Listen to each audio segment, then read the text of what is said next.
नमस्कार, बड़ी खबर में आपका स्वागत है। बढ़ती पेट्रोल डीजल की कीमतों को रोकने के लिए प्रधानमंत्री नरेंद्र मोदी ने राज्यों से वैट घटाने की पुरजोर अपील की है।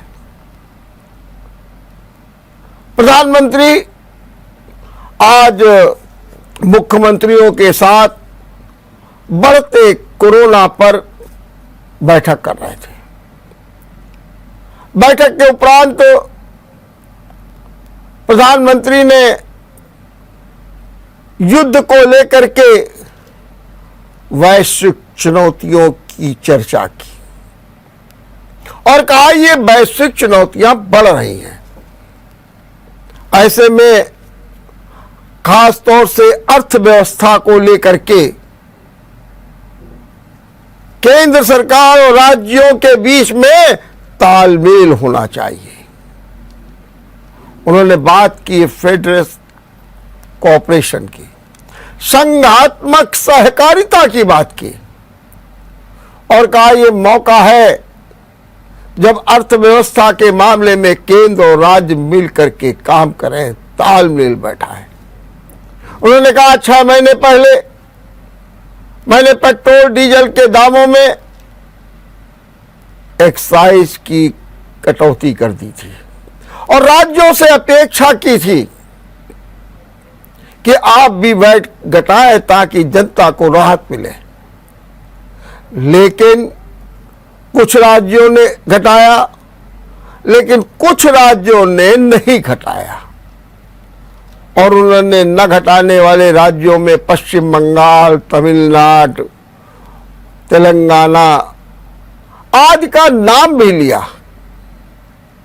और कहा कि इससे विषम परिस्थितियां उत्पन्न हो जाती हैं। उन्होंने कहा कि जिन राज्यों में वैट घटा है वहां पर पेट्रोल 102 रुपए से लेकर के 105 रुपए लीटर तक बिक रहा है, लेकिन जहां पर वैट नहीं घटाया गया वहां पर 111 रुपए से लेकर के 120 रुपए लीटर तक डीजल मिल रहा है और पेट्रोल मिल रहा है।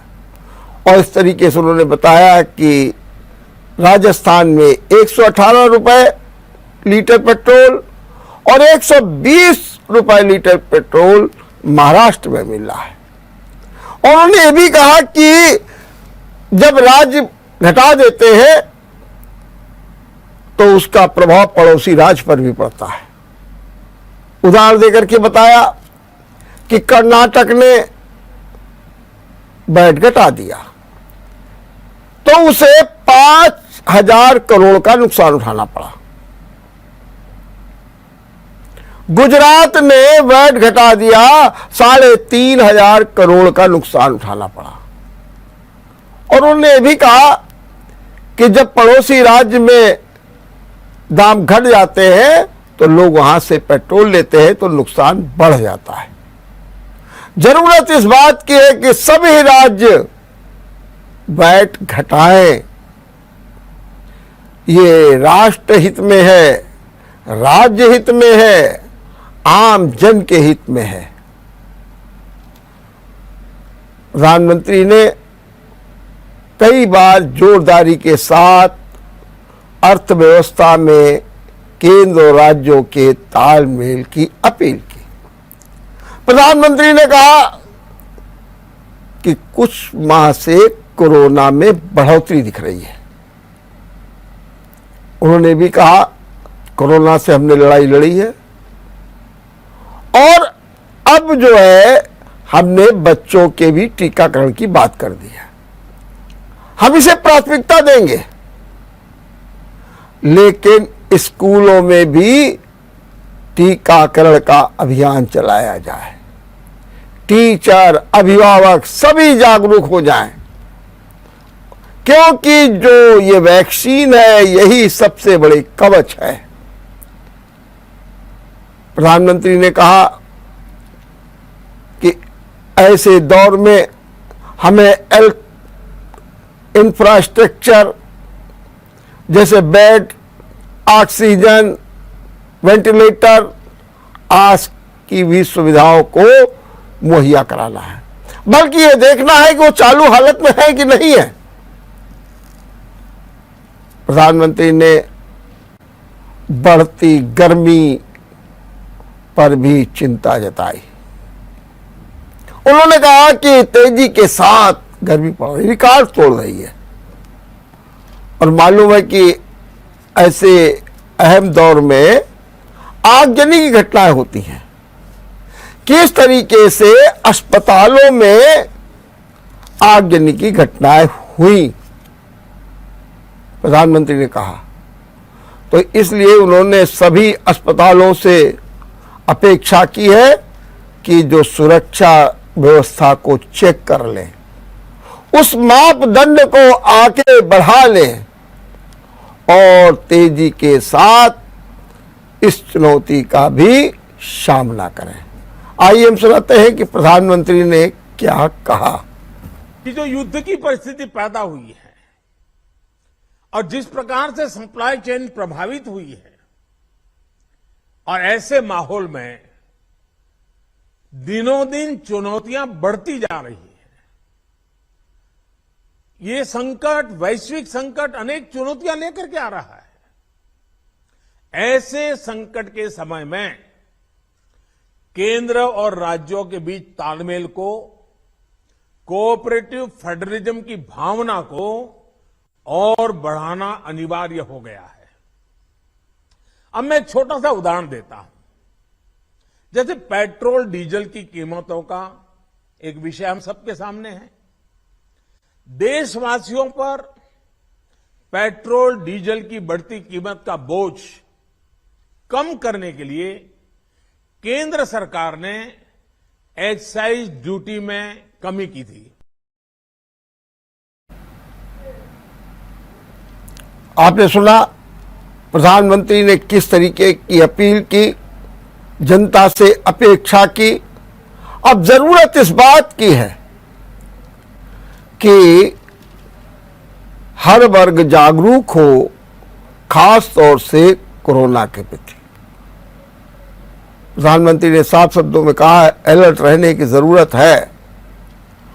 मास्क का पालन किया जाए, सोशल डिस्टेंसिंग अपनाई जाए, और जो प्रोटोकॉल और है उसको भी सुरक्षित किया। क्योंकि उन्होंने ये भी कहा कि जरूरत इस बात की है क्योंकि स्कूल कॉलेजेस खुल गए हैं, अब बच्चे वहां जा रहे हैं, इसीलिए तो बच्चों में इस तरीके की बीमारी आ रही है। उन्होंने ये भी कहा कि टेस्टिंग पर बहुत जोर दीजिए।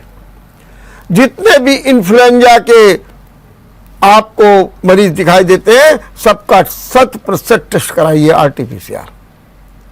और इतना ही नहीं, उनका जीनोम सीक्वेंस भी टेस्ट कराइए, ताकि पता लग सके कौन सा वेरिएंट है, किस तरीके से काम कर रहा।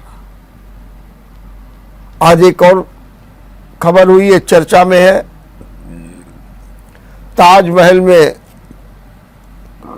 भगवा वस्त्रों को पहनने पर ऐसा लगता है कि जैसे कोई रोक लगी हो। इस बात को लेकर के विवाद खड़ा हो गया है। कहते हैं कि अयोध्या की छावनी पीठ के पीठाधीश्वर परमहंस आचार्य आज अपने शिष्यों के साथ ताजमहल पहुंच गए देखने को। उनके शिष्य थे, उन्होंने टिकट ले लिया। जैसे ही परमहंस आचार्य गेट से प्रवेश करने लगे, उन्हें रोक दिया गया।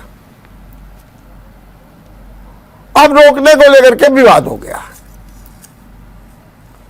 परमहंस का कहना है कि कहा गया कि आप भगवा कपड़े में हैं, इसलिए आपको एंट्री नहीं मिलेगी। लेकिन जो वहां के अधिकारी है वो कहते हैं कि नहीं, ऐसा नहीं कहा गया।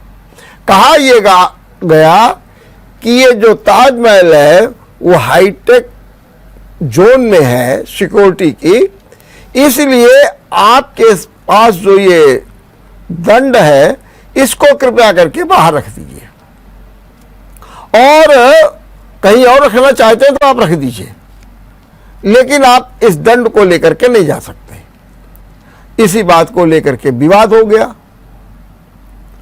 और अधिकारियों का भी कहना था कि हम नहीं समझ पाते कि उसमें जो दंड है जो कपड़े से लिपटा हुआ है उसमें क्या है। कुछ लोगों ने कहा कि ये कह दिया गया कि आपके पास लोहे का दंड है। बहरहाल विवाद हो गया। आरोप यह भी है कि धक्का मुक्की भी हो गई, लेकिन परमहंस जी चले गए। पुरातत्व अधिकारियों ने कहा हमने भाई उनसे माफी भी मांग ली कि जो हुआ आपको हम प्रवेश नहीं दे पा रहे हैं, इसका मुझे खेद है, मैं इसके लिए माफी मांगता हूं। कहते परमहंस तो चले गए, लेकिन वहां पर विवाद बढ़ गया। वहां पर राष्ट्रीय हिंदू परिषद के राष्ट्रीय अध्यक्ष गोविंद पराशर पहुंच गए अपने शिष्यों के साथ में और कहा हम तो अंदर जाएंगे। और अपनी संस्था के लोग, उन्होंने कहा परमहंस को क्यों रोक दिया गया? अरे भगवा कपड़े में होगा तो क्या उसको आप अंदर नहीं जाने देंगे? हमारे मुख्यमंत्री अंदर गए तो क्यों आप कह रहे हैं? सच बात तो यह है कि उन्होंने ये तक कह दिया कि ताजमहल नहीं है, ये तो तेजो महालय है। अब स्थितियां वहां पर और बिगड़ गई। बहरहाल विवाद चल रहा है और एक नया विवाद खड़ा हो गया है, क्योंकि परमहंस कह रहे हैं कि दंड को रोका नहीं गया बल्कि मेरे भगवा को रोका गया है और ताजमहल में भगवा पर बैन है। खैर विवाद है, तो इस तरह अगर देखा जाए तो कोई न कोई ऐसा बिंदु सामने आ जाता है जो धार्मिक, आध्यात्मिक, सांस्कृतिक मुद्दों को लेकर के बखेड़ा खड़ा कर देता है। हम यहाँ लेते हैं एक छोटा सा ब्रेक। ब्रेक के बाद आपका एक बार फिर स्वागत है। अपने प्रदेश में बिजली का संकट लगातार गहरा रहा है। बिजली की बढ़ती मांग, कोयले की कमी हमारी चिंता को बढ़ा रही है। जो जानकारी मिल रही है उसके अनुसार उत्तर प्रदेश में 7 दिनों का कोयला बचा है। 26% कोयला बचा है और दावा तो यह है कि कोयले का स्टॉक 26 दिनों का होना चाहिए, लेकिन अब सिर्फ 7 दिन का कोयला बचा है। कोयले के आयात, उसकी आपूर्ति के लिए सतत प्रयास सरकार कर रही है, सिस्टम को भी मजबूत कर रही है और इसकी बराबर हमारे मुख्यमंत्री योगी आदित्यनाथ मॉनिटरिंग कर रहे हैं। लेकिन जगह जगह अब बिजली संकट को लेकर के आवाज भी उठने लगी है।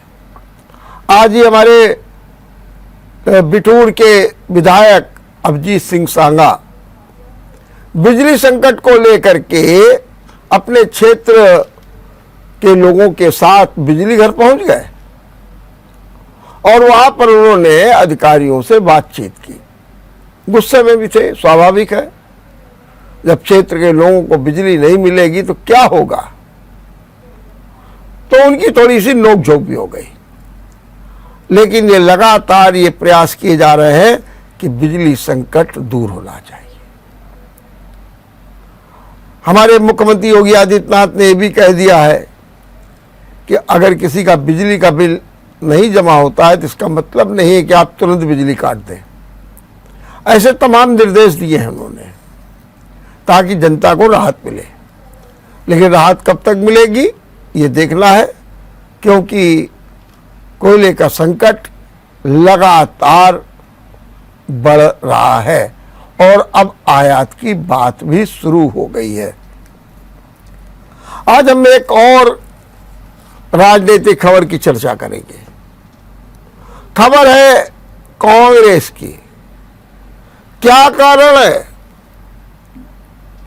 कि जिस तरीके से देखा जा रहा था कि कांग्रेस को एक पीके की ऊर्जा मिल रही है, बस अब क्या, कांग्रेस करवट बदलेगी, कांग्रेस पुनर्जीवित हो जाएगी, कांग्रेस में जान आ जाएगी। लेकिन अचानक पीके का भी ट्वीट आ गया, कांग्रेस के प्रवक्ता का भी बयान आ गया,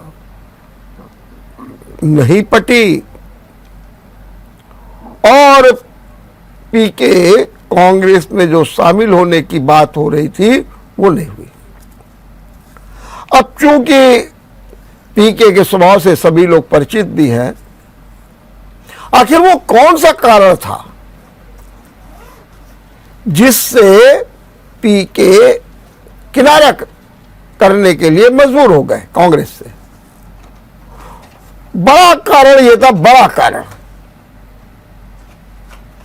कांग्रेस पीके को स्वीकार कर रही थी, उनके प्रेजेंटेशन की प्रशंसा कर रही थी, सराह रही थी उनके सुझावों को।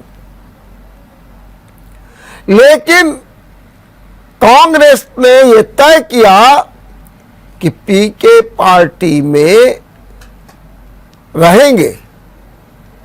एक अधिकार प्राप्त 2024 की कमेटी होगी और उस कमेटी में जिस तरीके के अन्य सदस्य होंगे वो ऐसे ही पीके होंगे। बस पीके को ये बात पसंद नहीं आई कि आप मुझे एक कमेटी बना दें और कमेटी का सदस्य बना दें। पीके क्या चाहते थे? पीके चाहते थे कि खुल करके हम कांग्रेस में बैटिंग करें, बदलाव करें, 10 दिन के अंदर कुछ रिजल्ट दिखा दें, कोई उनके काम में बोले नहीं, हस्तक्षेप कोई न करे। और उनकी ये भी रणनीति कि प्रियंका गांधी को कांग्रेस का अध्यक्ष बना दिया जाए, मतलब राहुल गांधी को हाशिए पर डाल दिया जाए। ये बात कहां कांग्रेस को स्वीकार करनी थी। और कांग्रेस ये कैसे कहती कि हम आपको फ्री करते हैं, आप जैसी चाहे बैटिंग करें। इसी बात को लेकर के विवाद हो गया, क्योंकि ये देखा गया कि पीके तो ये चाहते हैं कि वो कांग्रेस में आ जाए, गांधी परिवार लुप्त हो जाए और पीके की कांग्रेस बन जाए। और जिस तरीके से उन्होंने राहुल गांधी पर अटैक किया, उसको लेकर के राहुल गांधी के जो समर्थक थे कांग्रेस में वो उद्वेलित हो गए, आक्रोशित हो गए और उन्होंने पीके पर जोरदार निशाने लगाए, जिससे पीके भी विचलित हो गए। अरे भाई, कांग्रेस वो पार्टी है जहां पर एक से एक दिग्गज है, थिंक टैंकर है। और राजस्थान के एक मंत्री ने तो ये तक कह दिया कि कांग्रेस को व्यापारी नहीं चाहिए, चाणक्य चाहिए, चाणक्य। ये बात भी आई। और पीके के साथ कई बार कांग्रेस से ये वार्ता हुई, लेकिन सफलता नहीं मिली। 2017 के चुनाव में उत्तर प्रदेश में पीके आए, नहीं पटरी नहीं खाई, क्योंकि नेताओं ने जिस तरीके से उनकी अपनी दखलंदाजी करने की नीति थी उसे स्वीकार नहीं किया। पीके चाहते थे कि प्रियंका गांधी उत्तर प्रदेश का चेहरा बने, स्वीकार नहीं किया गया। और 2-3 बार वार्ता चली। लोग ये भी कह रहे थे पीके से कि भाई देखो, अगर आपको कांग्रेस में आना तो फिर कांग्रेस के साथ रहिए। ये जो आप तेलंगाना गवर्नमेंट के साथ तालमेल बैठा रहे हैं, उनको जिताने की बात कर रहे हैं, दूसरे राज्यों के साथ कर रहे हैं, ये हम नहीं स्वीकार करेंगे। अरे भाई, तेलंगाना के तो हम विरोधी हैं, हम वहां पे विरोधी दल के हैं। आप तेलंगाना में केसीआर को बढ़ाएंगे और हमको गिराएंगे, ये कैसे हो सकता है? तो आप तय कर लीजिए, कांग्रेस में रहेंगे, लेकिन फिर आपका किसी भी राजनीतिक दल से कोई संबंध नहीं होगा। आप लाख कहें कि नहीं, अब मेरी कंपनी है और मैं तो रणनीति बताऊंगा, आपको ये भी करने का अधिकार नहीं होगा। बस यही से बात बिगड़ गई, तार टूट गए, संबंध खत्म हो गए। पी के एक किनारे हो गए और कांग्रेस जहां की थी वो तहां की रह गई। अब माना जा रहा है कि जो उदयपुर में एक चिंतन शिविर मई में लगने जा रहा है, उसके द्वारा कांग्रेस कुछ नई गति और ऊर्जा के साथ और स्फूर्ति के साथ आगे आएगी। बस देखना ये है कि किस तरीके से भंवर में पड़ी कांग्रेस अपने को आगे निकालती है और जो विपक्ष का चेहरा है वो किस तरीके से मजबूती के साथ बनती है। देखते रहिए बड़ी खबर। नमस्कार। अगर आपको हमारा वीडियो पसंद आया हो तो हमें लाइक करें, सब्सक्राइब करें और ज्यादा से ज्यादा शेयर करें और हाँ, बेल आइकॉन दबाना ना भूलें ताकि हर खबर का अपडेट आप तक पहुंचे तुरंत। आप हमें इंस्टा, ट्विटर और फेसबुक पर भी फॉलो कर सकते हैं। हमारी आईडी है @JMT News Flash।